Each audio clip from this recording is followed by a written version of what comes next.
Hey y'all, it's Renegayde, and we are back for another reality cap of this completely unhinged season of Survivor 46, Curse of the Hidden Immunity Idol. And as always, I will be joined by a member of our community to kiki over the night's events. So let's just jump in tonight as we welcome back the one and only Whiskers to the podcast. How you doing tonight, Whisk? Hello. I am enchanted to be here, to quote Taylor Swift and one of the contestants this season. I just want to vomit right now. Yeah, Cancel the disgusting. podcast. We're done. It's over. So that was a nice start, That's the and it's episode. done. Let's see. I was about to say it was kind of crazy to me to think that the last time we were on the podcast, which feels like forever ago, was when we Mhm. had just hit the Mergatory, and now we're literally like one episode away from the finale coming up here.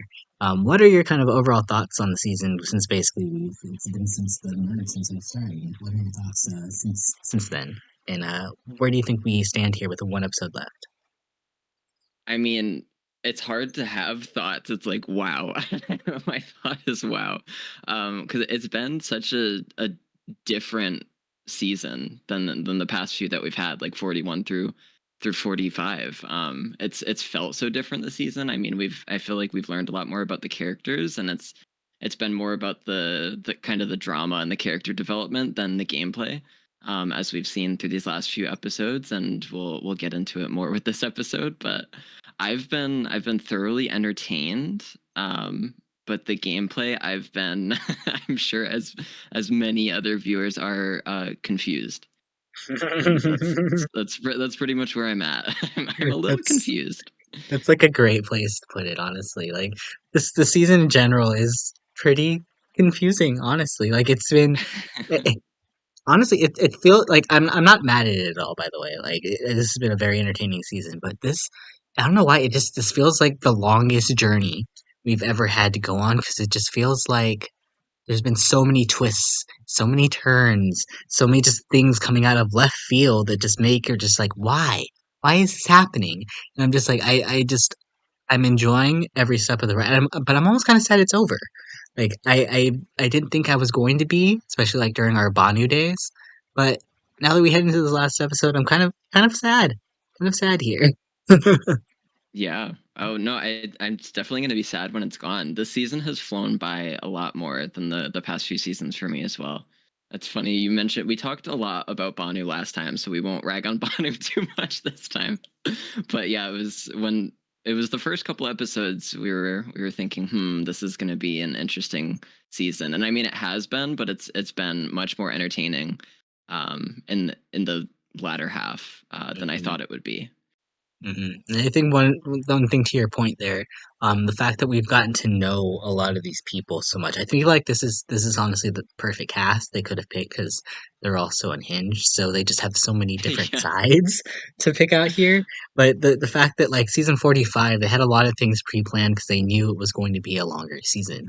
They didn't know that for season 46. I think that's why this has such a different feel to it because we are getting a lot more story, a lot more camp life, a lot more Mhm. things that are extended and explained that we wouldn't normally get in a normal season. So I'm really enjoying it, and I honestly feel like had they picked maybe like last season to do it on, I don't know if it would have been as good because those people weren't as cray cray as these people that we have right now here, and we still have Right. like again one episode left, and there's still so many crazies left in the building, and I mean that lovely. I mean that with the most of love here because this group. I feel like even with 5 people left, I still don't even know really, like, where this winner could be lying. Like, it could still go so many different ways. Yeah, there's definitely a lot of different paths to victory. I think it's definitely narrowed down, especially after this episode. But it's the characters. I'm so excited to see how this finale plays out. Honestly, the entertainment factor is just, I don't know if anybody really was expecting things to kind of turn around the way it did. So I'm just glad that we're still ending the season with a lot of positivity, and just for me, it feels like one of the most wide open finales that we've had really in a long time. And though you're right, it has been kind of narrowed down a little bit. We could kind of get into some of the events of this episode as to why things might have probably gotten narrowed down. I think it's maybe down to the people that we've kind of maybe been talking about a lot here, but One thing I wanted to speak about, especially from the start, is because last podcast we were talking about this whole vote and why Kenzie ended up getting a vote out of like nowhere from Ben. And we were thinking it was like maybe it was just a decision that Ben was, casting a stray vote just to make sure in case someone played an idol that it would be Kenzie that goes. Nope. It turns out that he just didn't remember what name needed to go on here. He's so malnourished and just so just depleted that he just wrote down Kenzie out of nowhere.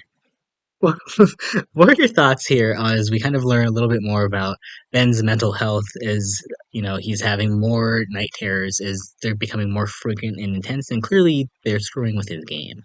Do we have any thoughts on Ben at this point here? Yeah, I mean, this was wild to me. Like this episode was starting out with a bang already with this kind of storyline getting developed. And I love and hate the storyline at the same time because a few episodes ago, and you've talked about it on the podcast, like we get like you mentioned the Ben thing where he's having night terrors and some anxiety, and Kenzie kind of helps him with that. So we know from a person that's watched Survivor multiple seasons knows like okay, this is gonna come into play later in the season.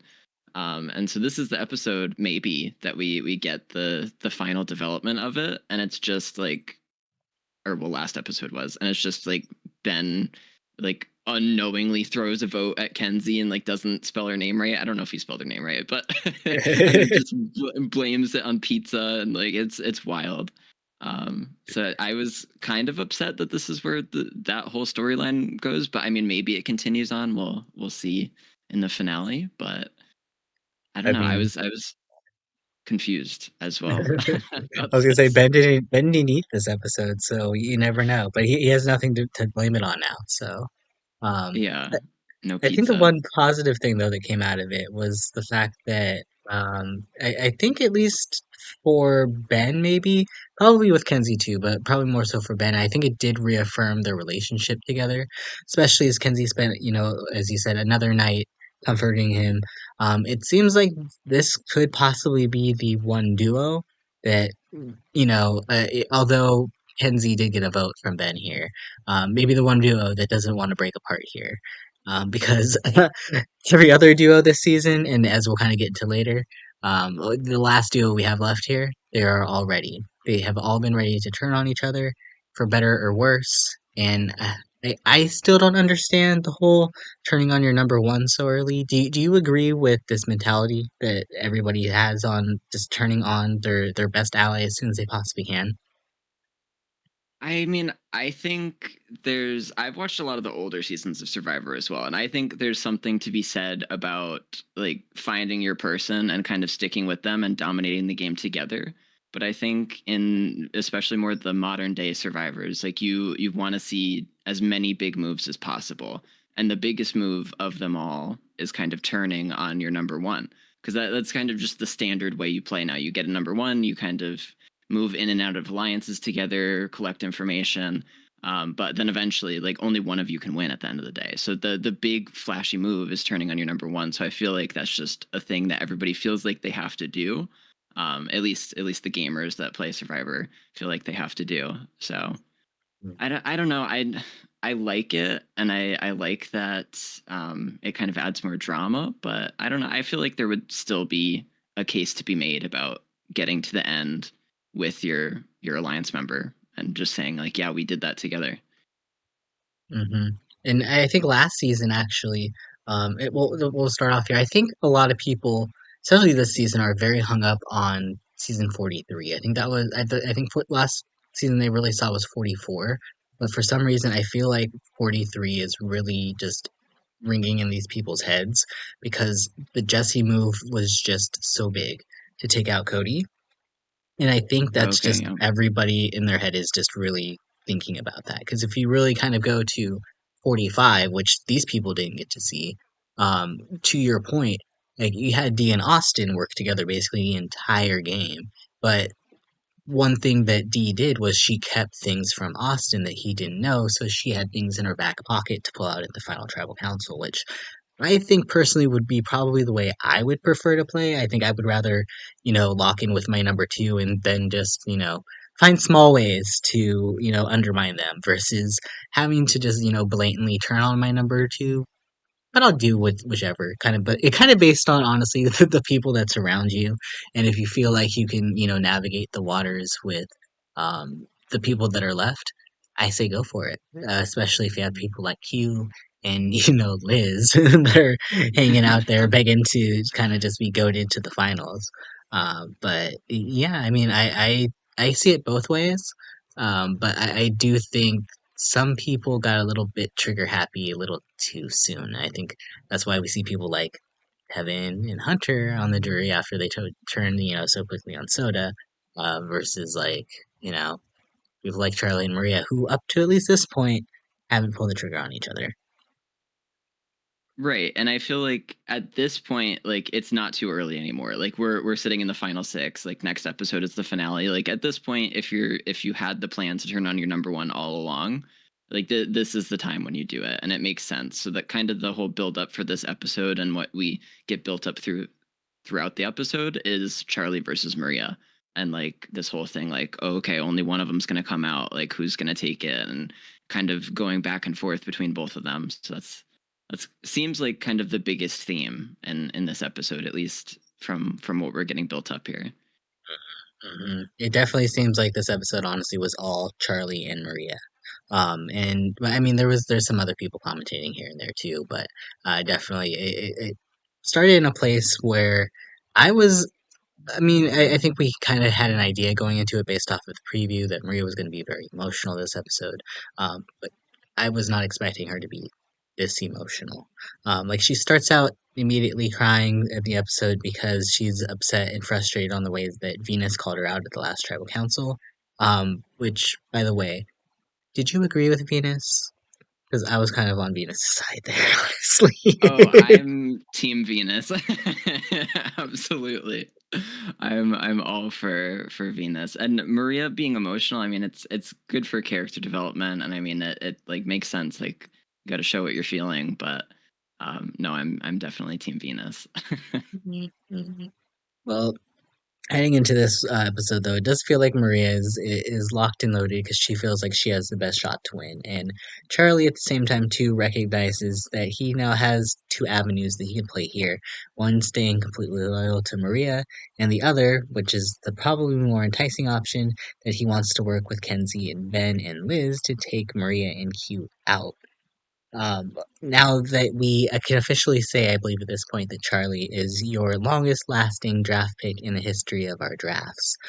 Yes. I might be undermining him. I don't remember, honestly, but I think this is the first time I feel like you've I gotten think somebody no, to I the think finale, so. maybe. I feel like I'm usually out of contention pretty early on, so this is very exciting. I'll have to go back and officially fact check that, but I feel like Charlie. It feels like it feels right here. What are your thoughts on Charlie's game up to this point? And you could throw in Maria too if you want to, just make it a sandwich on their relationship kind of up to this point. Yeah, I mean, absolutely. Like, obviously, I've been a little biased because Charlie was my draft pick, so I've kind of been stuck with him and rooting for him regardless. But I kind of, I don't know. I felt like even earlier on, this Charlie and Maria duo would be important. And I think in the not to toot my own horn, but toot toot. In the last episode I was on, I think I mentioned like Charlie and Maria kind of might have this big breaking point and break up, and only one of them would make it to the final. But I could see them being potential winners, and I feel like where we're at now, like it seems like in this episode, like okay, whoever comes out of this Charlie Maria scrap is kind of got a lot of winner potential. But Charlie's game overall, I thought he's played a good game. Um, it's definitely been personality driven. You got a lot of that earlier stuff, like he was rattling off like the Taylor Swift songs versus Ben's Metallica songs. And you got kind of a lot of those silly moments, but they were important moments because they were moments that kind of endeared him with everybody else. And I think that's one of the best strategies you can have going into Survivor. Like at the end of the day, people have to like you for you to win the game and get the votes at the end. And Charlie, I feel like has been strategically. I feel like he's made actual bonds, but there's been a strategic side to it where he's been in the right place at the right time and kind of comforting people when they need it and like having a funny thing to say at like a certain time. And he's just strategically done it in a way where everybody's very endeared to him. and would kind of give him the benefit of the doubt in different situations. So I think he's played a very intelligent game. One thing I will say to Charlie's credit, one thing for me, I think right off the bat, just kind of based off of what he looks like, his, and I think this is just a me thing, maybe. He gives me gamer from what he just looks like, like he's Yeah. just young. I don't know. He's not nerdy, but he's like semi handsome. He gives off that A semi little like, nerdy. A little yeah. nerdy, Well, I could see it. he's very yeah, I mean, yeah, definitely nerdy. But there's definitely something calculating behind his eyes. I Mhm. feel like when I look at his face, and like I don't know why, especially when you say like attorney and things like that. There's just something about his presence when I initially was like watching his first impression videos that, at least to me, came off very, um, like obviously this guy is gonna be a gamer. Like he's gonna be really good at figuring this game out. But for me, because I was able to kind of clock it so good on it, like so quickly on it, I figured a lot of other people would going to be able to clock him on it. But one thing Mhm. about him is he has managed his threat level insanely well, to the point where it feels like people almost like feel like sorry for him. Well, I'll just bring it up right now. Like when Kenzie called him the dog of the family at That tribal was so council, funny. I like loved that. it's just Oh it's my little things gosh. like that where he's able to disarm people in a way that I wasn't. I think like the whole Taylor Swift thing, or it's the small things that like that give him an innocence about him, where they're just like, oh Charlie, and it's just like he's won two challenges. Like up in Yeah. this episode, he's basically the biggest challenge threat, tied with Maria. Mhm. Like I don't understand why people aren't looking at him like that. But I mean, if we're talking threat management up to this point, I think Charlie's done the best. So it's kind of hard to clock anything about his game, other than the fact that I still really feel like his only personality trait that I feel like I've gotten from him is he's a gamer and he likes Taylor Swift. Oh, and we found out he has a girlfriend this episode. Yeah. Which, Wow. oops. Good for you, Charlie. Good for you. Um, Before we get to the next phase of this, though, there was one other storyline I wanted to touch on here really quick, because it's been one of my favorite storylines. And I think what you said earlier, about having unexpected storylines and things kind of like branching out in ways this season that I wasn't expecting once they got like set up. Liz, just in general, her whole storyline and the fact that everything has circled around her eating and her hangriness And her is allergies, yeah. it's by far the most entertaining. I don't know why most entertaining edit I've seen on the show in, other than Q, in a long time. Um, Yeah. um, and we learned this episode that apparently all of like the popcorn and the licorice that she's been getting at Tribal Council from Jeff, well, they've been working because she had her first BM.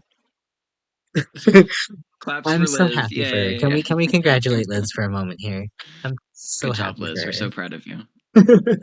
What are your thoughts on Liz up to this point, and are you enjoying her as much as I am? She's such a treat. I love Liz. I like from the beginning, from when we did like watched the interviews at the beginning and did our draft. I thought I would hate Liz. I thought she would be annoying and maybe voted out early if I was lucky, or if she stayed the whole season. I thought I would find her so annoying. But I found her annoying at first. No offense to Liz, but I love her now. Like we've just learned so much, and just the fact that there've been some unhinged moments, like the I think like I will remember the I'm pissed moment for so long. Like she's just provided so many good moments, and I've loved where the storyline has gone.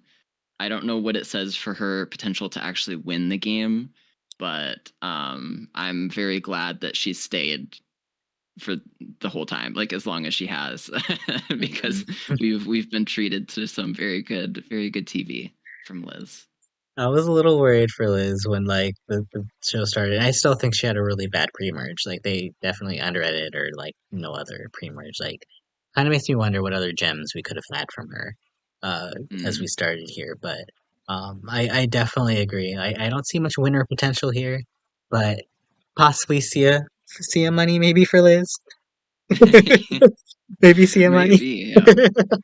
Even though she's a millionaire, give her some, maybe Playing for some. the Sia money. Oh, That's a strat. maybe Sia can just get her some like Applebee's cash, maybe some Applebee's gift Ooh, cards. she can get that onion burger, You not onion, mushroom burger that nobody ate. That was know. another fantastic moment.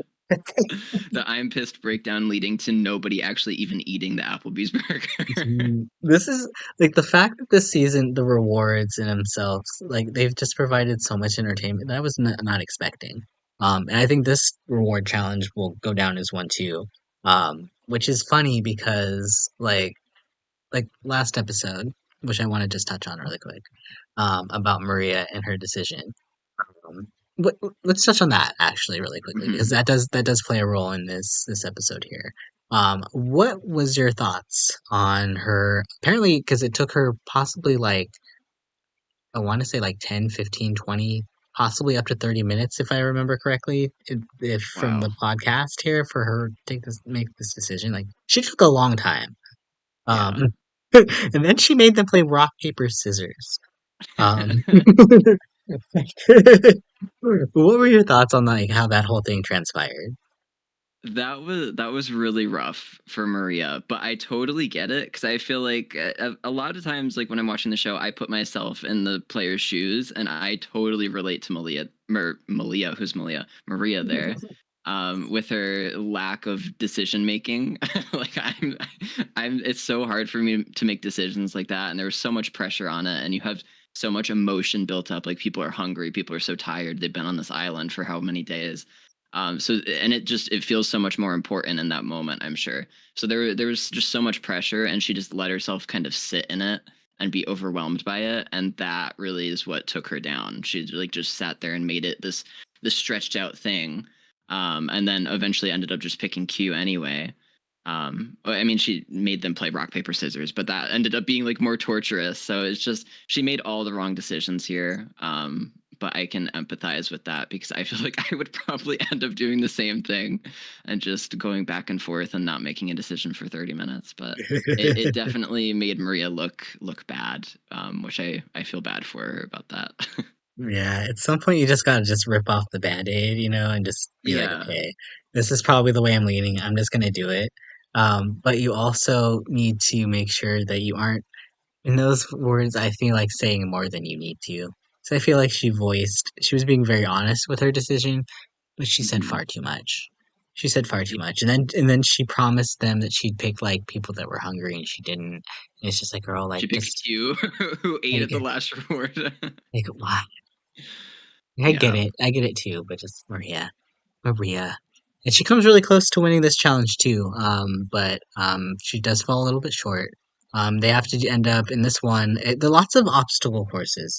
This one, this yeah. episode. They had a this time it was an obstacle course, and they had a bag that they had to at one point maneuver along, and then unhide the bag, which has a ball in it. Use that ball to make or solve a table maze. And at one point, I believe it's down to Liz and Charlie. And Liz has a random scene where she's using her foot to solve the maze. It's just like Liz. I have no idea The what Liz she's moment. doing, but um, She was I pointing. She was pointing with her toes, I guess, how which is was an odd choice, but it was the Liz choice, so that it is well, worked. actually, I was thinking about it at first. I was like, that's got to be hard to balance on one foot. Now I'm thinking about it. I'm like, you're actually balancing using little pulleys. So actually, it's not that bad of a strategy if you're like that Yeah, lost and you need to be to visualize. Yeah, I mean, I guess you're a lot more stable in that than I thought. So you know what? I'll give Liz that. I won't judge her too harshly. Um, I'll judge a little bit, but we love Liz. Liz can do no wrong, but sadly, I think she does eventually drop the ball, which allows Charlie to get the win. Which I was a little surprised that he went that hard to win this challenge. I Hmm figured, considering the last challenge, he would have just been like, okay, I'm not gonna attempt to win, but he did. And now he's faced with the decision to have to take people along with him on a Chinese food reward. But Jeff sweets hot and makes it even more spicy because we find out that we also get letters from home that are up for grabs too. And Charlie had initially decided prior to the challenge, which I think was smart, that he was going to take people that were pizza losers along with him. So that instantly means that Liz gets to eat again in a Liz no longer not story or not hangry storyline here that we get this episode, which we love evolution. And he also takes Kenzie. But that means that he does not take Maria. And Maria, for the second time this episode, weeps in pain as her heart breaks in three. What were your thoughts about Maria and Charlie's decisions? Yeah, that it was another interesting one. I mean, we find out that I guess they made some sort of pact that they weren't gonna take each other if they win rewards, which maybe explains why Maria didn't pick Charlie for the other one anyway, or Charlie kind of volunteered himself not to be taken. But which is also interesting because we don't really hear more about that and their reasoning behind that. I guess it's maybe so they could, if they are a duo, so they could both get information from the reward group and the losers group, which is smart as a two. So I mean I guess they knew it going in, but it must have been difficult when Jeff added the like family letters reward. Um, so I get it, and they stuck to the strategy, which I think is the smart thing to do at the end of the day. But it must have been hard. But I mean, this felt dramatic, and Maria was obviously very upset that she didn't get the letters. But from all the drama we've had at these reward challenges, this one felt even more tame somehow than than ones we've had in the past. I know. I'm giving Maria crap just because it's fun to do.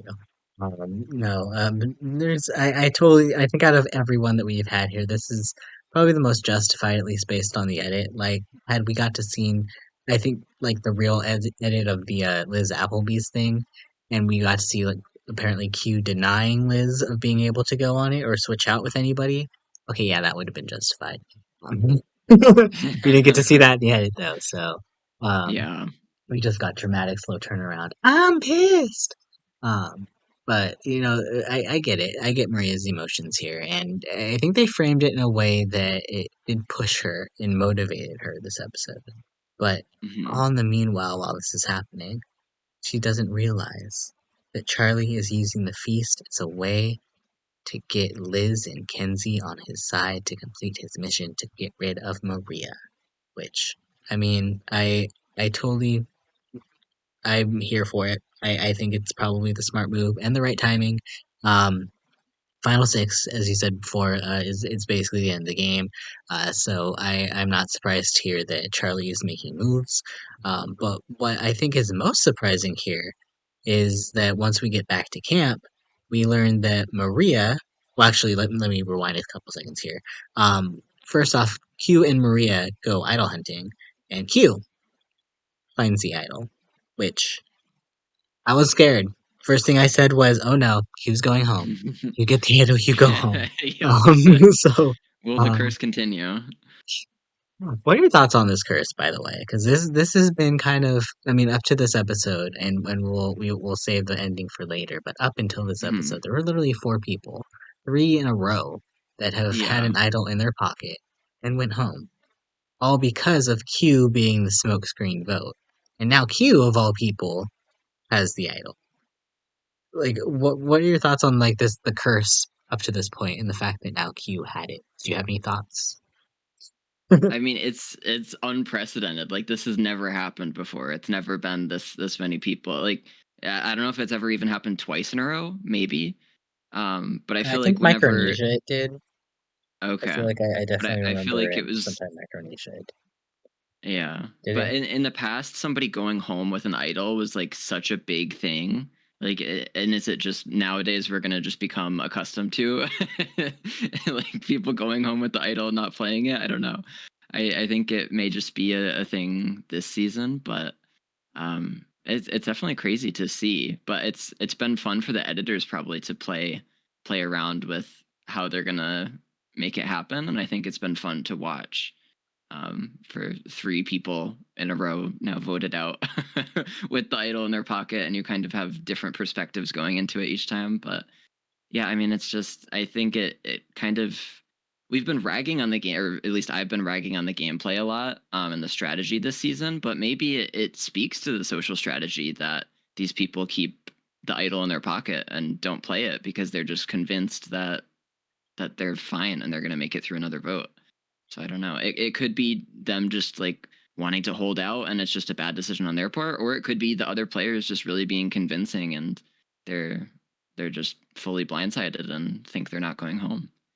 It could be a mix of both because I mean, this season, unlike any other, we do have a queue.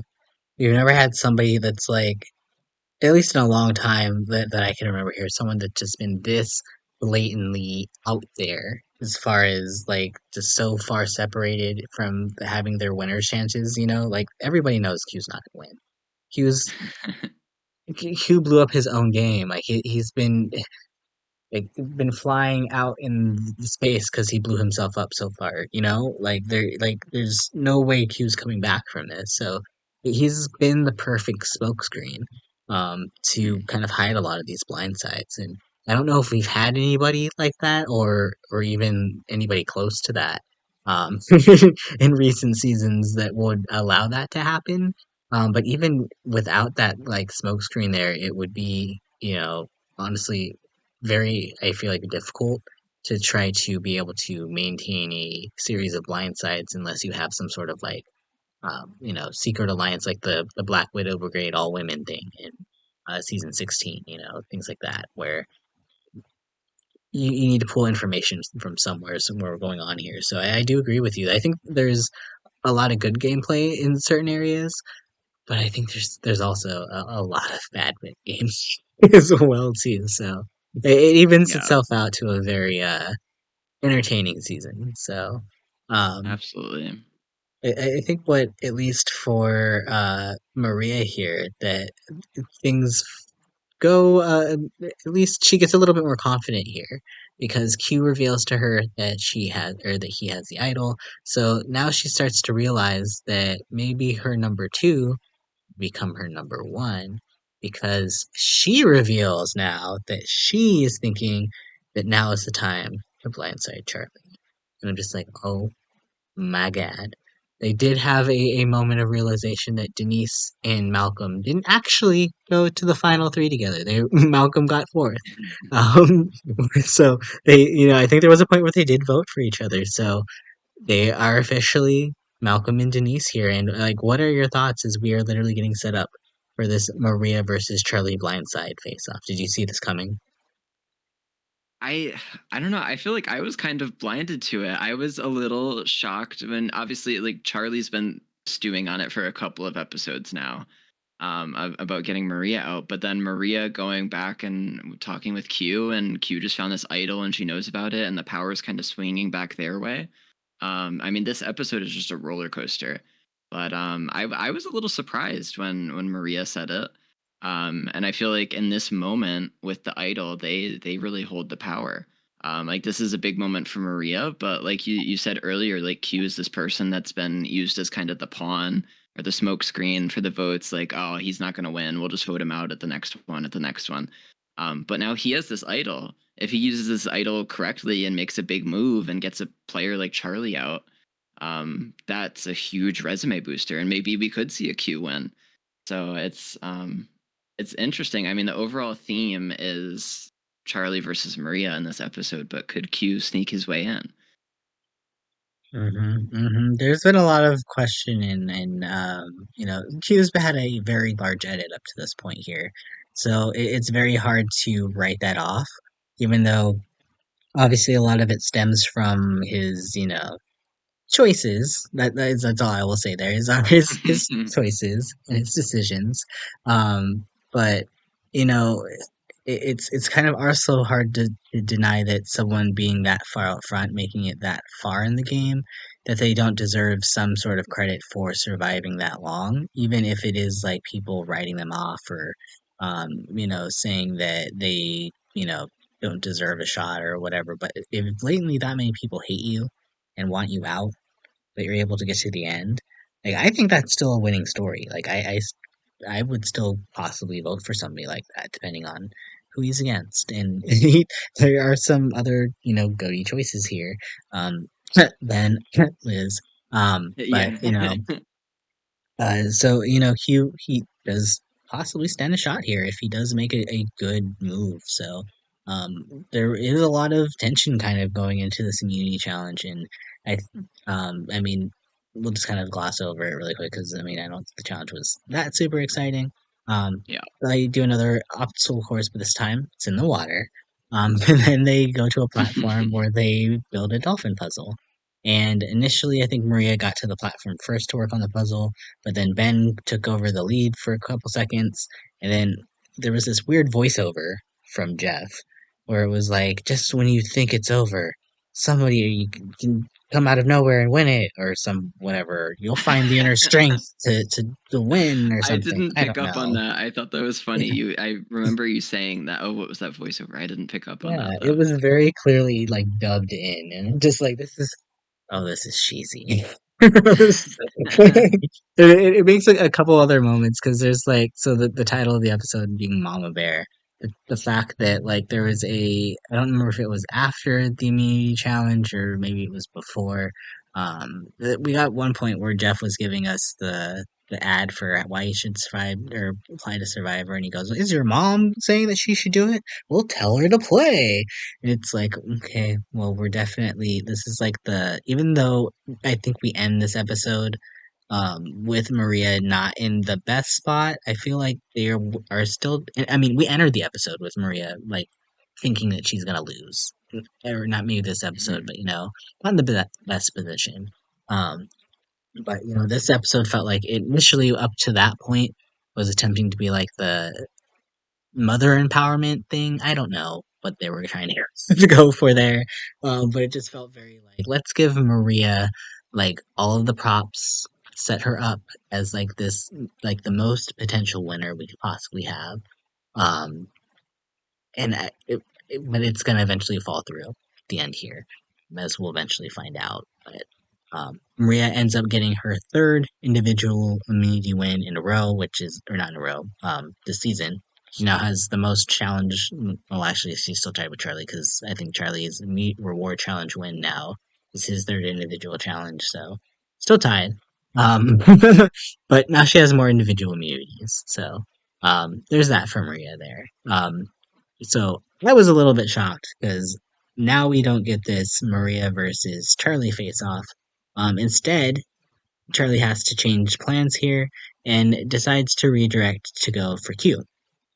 And what's kind of funny about this vote is we have Q selling a Maria on getting rid of Charlie, which is something that I think Maria was already thinking about.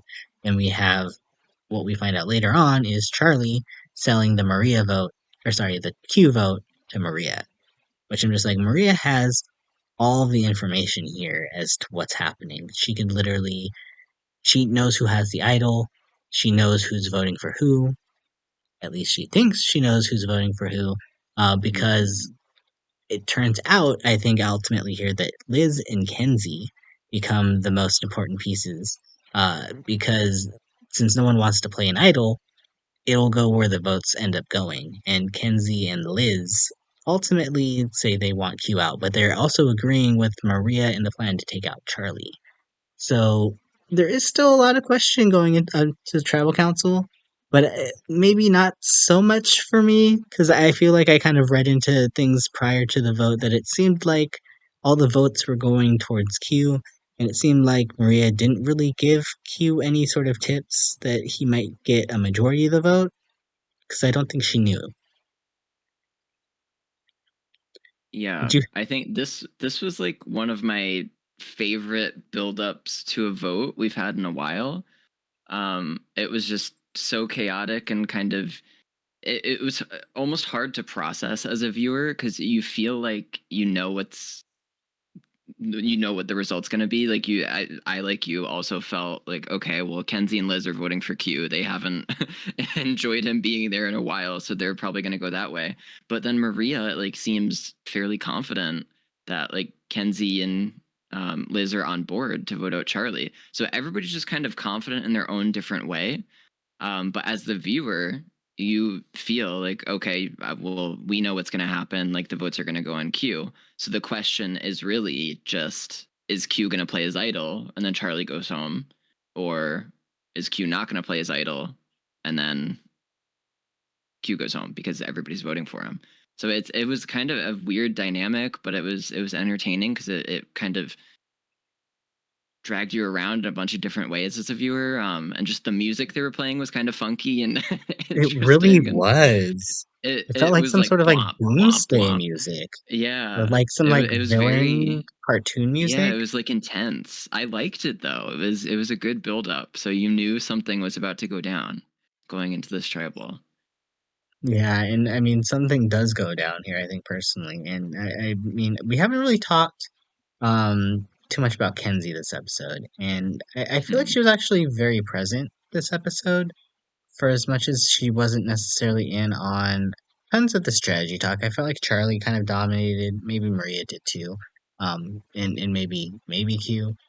They felt like they dominated a lot of the strategy talks, but I think Kenzie was right in there with it. I mean, we learned a lot about her at like the feast. She was always kind of commenting, even though I don't know if I necessarily like remember anything she did other than helping Ben this episode, but. I think again there was a really telling moment at tribal council where she calls out Ben about when they think everybody said there was voting for their number ones or whatever, and Kinsey called out Ben saying that she was his number one, and I think they kind of again um, kind of locked in again in front of everybody to the point where um, I kind of still, even though she wasn't the focus of this episode, I'm still feeling good about Kenzie's chances here, especially considering like no one has brought up targeting her like at all. Like it's Yeah, Charlie, it's Maria. Um, no one's saying Kenzie. yeah, because we I mean we've talked a little bit about Charlie flying under the radar, but I mean Kenzie definitely is. I mean we obviously have a different perspective than the players in the game. But Kenzie, I mean, from the beginning of the season, was like somebody that was commenting on a lot. So we kind of saw her as like, okay, she's a potential winner right from the start, maybe even more so than Charlie, I would say. And Charlie's kind of been under the radar, at least in the game, seemingly somehow, because he's kind of had the shields of Q and Maria and other threats being there in front of him. But yeah, Kenzie kind of just when she's gone back and forth from the forefront. I mean, she was obviously on the the tribe that was struggling. So obviously Tiff, Q, and Kenzie were kind of highlighted as potential players that could be in the middle of votes going into the merge. But she's done a good job about kind of hiding, like still being important, but not being seen as a big threat. I think if she does that too much, she'll kind of just fade into obscurity. So she's really riding a line, and at this point, I think she's a little too far back in the shadows for me to give her too much of a chance to win. But I agree. I think she still has a shot, um, more so than than a couple of the other players in the game, at least. But she, I don't know. She's got to make some move here if she really wants a chance for me, at least.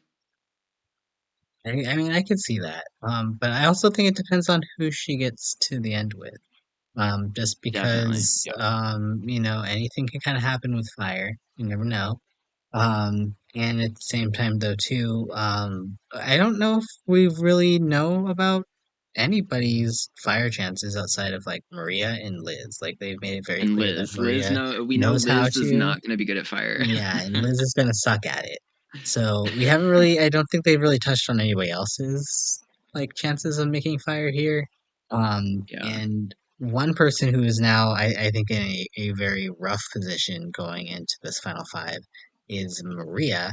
Especially because finds out that I mean we publicly have the votes shown to us, which I was like, okay, this is they usually only do this That in was certain wild. ways. Yeah. They will show it to us if like it's about to be like a huge like idol move, and we're expecting someone to play the idol and like all the votes are not going to cast, or they Hmm. do it in a way like sometimes with like people like Randy or I can't think of anybody else off the top of my head, but like people where like the vote is very obvious. And Yeah. they're just like, we're just going to show you the votes, so that way we could You like have just made my life make hell. trash, right? Right. Just for just the purpose of just like like not like embarrassing them, but yeah, embarrassing them.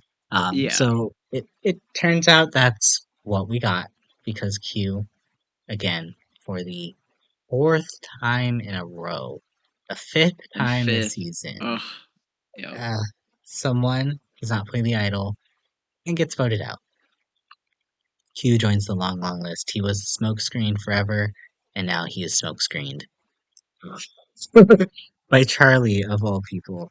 Um, let's give one final eulogy for Q here because um, I kind of I hate to say it. I kind of loved Q. Oh, Everything same. that I preseason, I kind of figured once he got to the merge, like he was going to be in trouble. That he was just going to be a kind of someone that would want to like take charge in a lot of different ways, and his personality would come out that way. Dear Lord, did I not expect him to come out this much?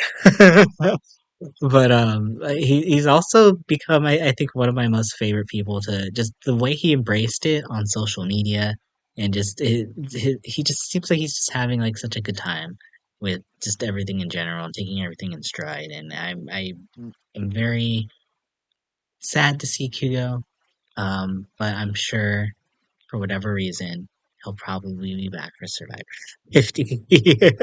Yeah. Oh wow. No, I think we'll be lining up around the block to get our Q skirts. I think he's gonna be remembered for a while. I ended up enjoying him as well. But just to go back to like this episode being a roller coaster, I was obviously watching it in my biased perspective, rooting for Charlie because I want to win the draft thing.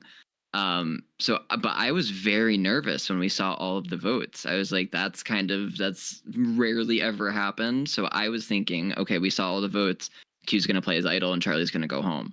And then it was kind of just the last moment and kind of the final you've been voted off the island moment is really when Q doesn't stand up to play his idol. So it was very interesting to watch as a viewer, but just everything about Q's game this season has been entertaining. And maybe I haven't followed on social media as much, so I don't know how he's kind of interacted off of the game and kind of afterwards and reacting to the season. But you've said it's been positive, so I think that's great. And maybe he kind of went into it with the perspective like, okay, I'm just gonna have fun with this season and whatever happens, happens. But having players like that, I mean, is what makes good reality television. So I've enjoyed it, and I'm glad that Q has been on the season for as long as he has. Wait, hold up. You didn't hear that Q called out Plain Jane? Oh no, I saw that. I said I because like I don't follow him on Twitter or anything, but I did see the that plain Jane thing. That was great. Also, small random crossover moment because we might be having a random crossover moment for another type of podcast for another reality show that might Ooh, be coming out later here. Random. Oh, tomorrow actually. Oh, jeez. wow. Time flies. But yeah. Oh, and other social media news, by the way. Did you hear apparently that Tevin and Hunter are a couple? Well, I saw that in your Discord, so so I wouldn't say I saw it just organically from social media, but that's wild. I don't know how People on much Survivor faith I put Twitter, into that. they get wild. They get wild up in Yeah, here. I can't. these fans are crazy. Well, that means unfortunately with we lose another Q before our finale, which is kind of insane. Wow. This year. Is it bad that um, I'm more upset to lose this one than the other no, one? because I am too. Absolutely. Absolutely. I was kind of low key hoping at some point this Q was maybe gonna end up like our second placer somehow. I don't know how it was gonna happen. But no. If It's he okay played his though. idol and they got Charlie out, Q could have won the season. I mean, I still could envision a world though where Charlie leaves. Like I don't think I'm as locked in on a Charlie victory as I think you are, but I think you're also Yeah, you yeah, I'm we'll yeah, I talk also about don't it. want We'll to take talk about it. We'll I don't talk want to about take it. away your well we can talk about it now. We can talk about it now. Okay. Just because well, I will say this. If I'm going to rank them as far as my winner picks right now, last place will be Liz, 1,000%, sadly. Um, I love her, but her edit just has nothing to do with the win. Ben, I would almost tie for fifth if I could, Yeah. for the same reason. Um, for me, Maria, as much as this episode was good for her up to a point, I don't I don't envision I can't see a world where our winner would be put in there's just some other conflicting, situation she's been in and been shown in that I think they probably would have edited up a little bit nicer. Um, if other things were happening. I could also see, I just still see her being, especially her being left out of this vote. Things don't look good for Maria. She's probably the biggest target going into this next vote. She could get through it, okay, she probably has a shot, but she's now been undermined here. Um, it's just I don't know. I don't know how that stands for her. Um, and then between Charlie and Kenzie, I still am Team Kenzie. I can't at her constantly getting like this random screen time that just doesn't fit, but she's always there. She's always there.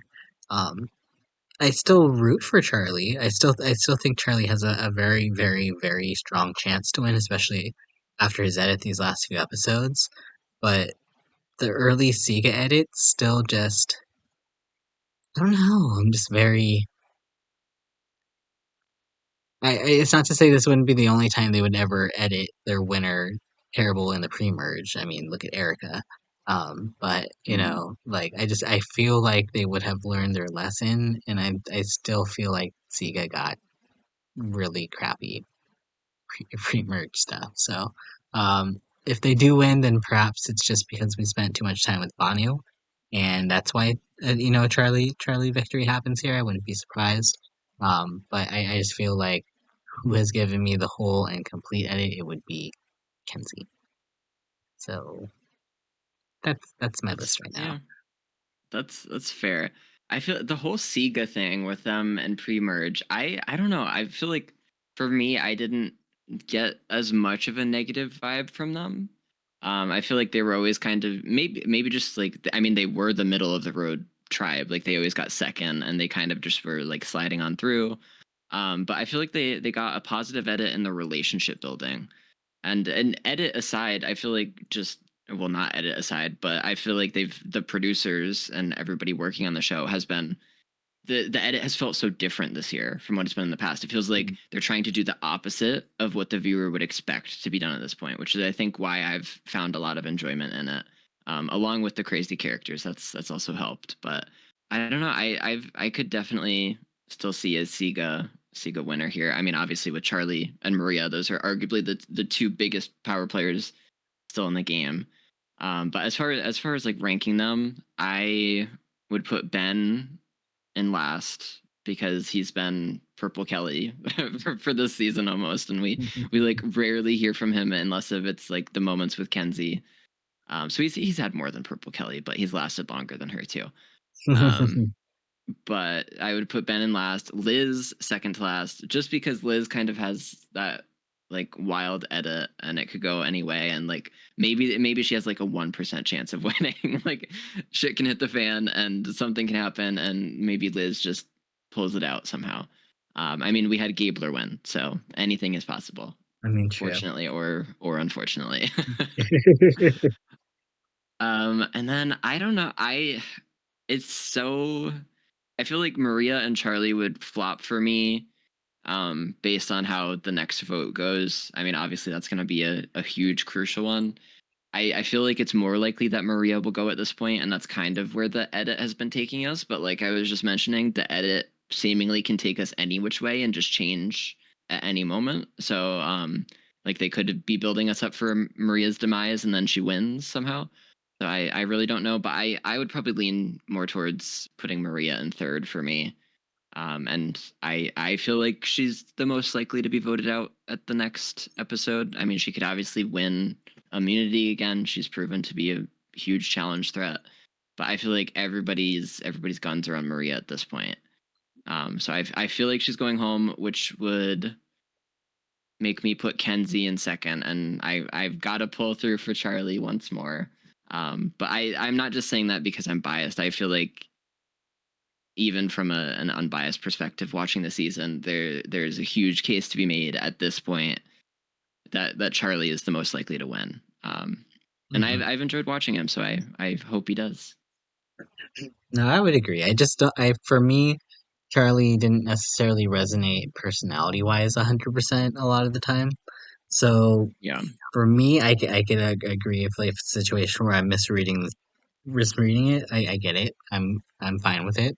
Um, but I do get that a lot of the Sega edit early on, if I'm actually looking back on it, it was very pointed to Charlie's relationship with Ben and Charlie's relationship with Maria.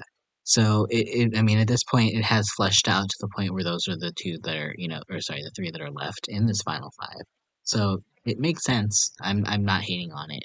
And I meant negative in the point that it was like it feels like we didn't really get to know anybody on Sega as a whole outside of those Mhm. three. So I mean, it's not necessarily a bad thing, I guess, now looking in hindsight, um, Yeah. for those three specifically, since those were the only three that made it out. But at the same time, though, too, there's also other things with Kenzie's edit that just makes me. It's always kind of again the focus, or sorry, when I always think about like random winner edits, I always go back to like Michelle Fitzgerald in Korong, Yes. Oh, where she loved was just Michelle. kind of Yeah. she was always randomly there, right? And especially in scenes where she didn't need to be.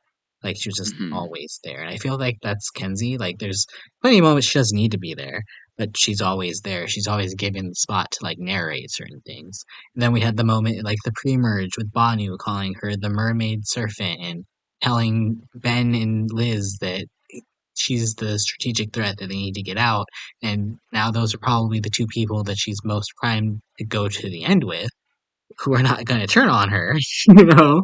Hmm. Um, it's just there's certain things, at least with Kenzie's edit, that it feels like she's able to use her personality to kind of get out of things. So I feel like everyone's wanting a big move from her, but I think for me the big move is the fact that she's just able to get people to side on or get on her side. Um, like she was thinking about the Tiffany vote. She was the only I think person we heard very blatantly that was actually voicing getting out their number one.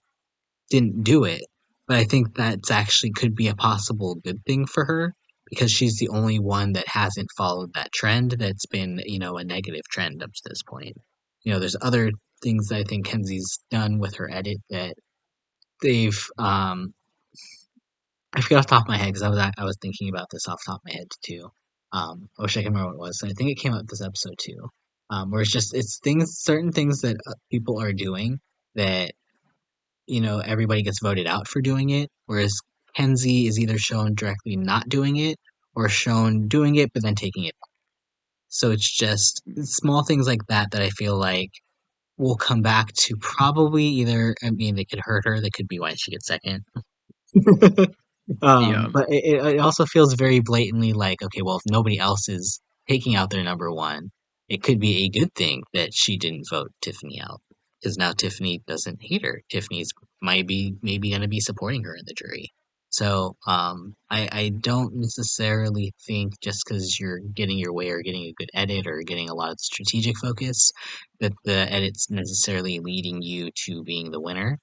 Um, Plenty of times we've seen like a Russell Hantz situation, a Boston Rob, when All Stars, where they get a lot of strategic focus because it's why they lose.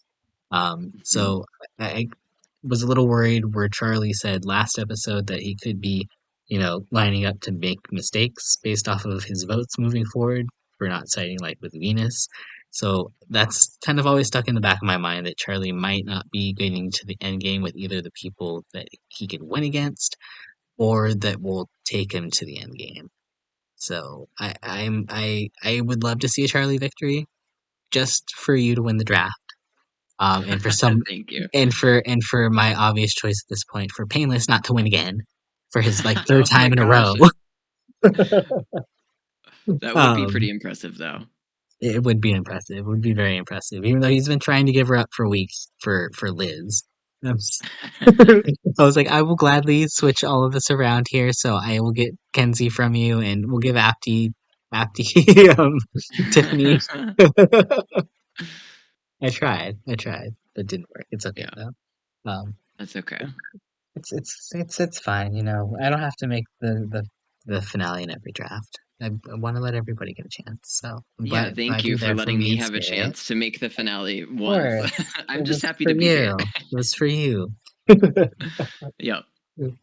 Well, hopefully next week when we officially do our our winner reveal podcast after our season finale episode. Um, hopefully you'll be the one we'll be congratulating live because we'll Ooh. be hopefully having everybody from the draft team here or everybody who's available for the podcast do a nice big group reflection on the season because we have a lot to talk about. We have a lot of Oh words. We have yes. a lot of people. We've gone through a lot of things, and it's been a lot of fun. In a lot of ways, being able to take in this experience with y'all. So, I appreciate y'all being here for every step of the ride, and I appreciate you, Whiskers, especially being here tonight on our penultimate podcast episode. So, gonna leave you the floor. Do you have any last words before we go into our finale as we finish up our podcast for the night? Yeah, no, I'm grateful to be here. Thank you for having me on both the Mergatory episode and the pre-final episode. But yeah, thank you for putting this all together. I mean, it makes it so much more of a fun way to watch Survivor. It's something that I've always just kind of watched on my own. So watching it with a bunch of people and being able to kind of talk about it and react to it live has been really fun. So I've enjoyed doing that for the past few seasons, but this season especially, I guess it's been what's happening on the screen as well, but it's been so entertaining and it's gone by really quickly, but I've enjoyed it. So thank you for putting it all together and having me on the podcast. No, thank you for joining. Honestly, Survivor 46.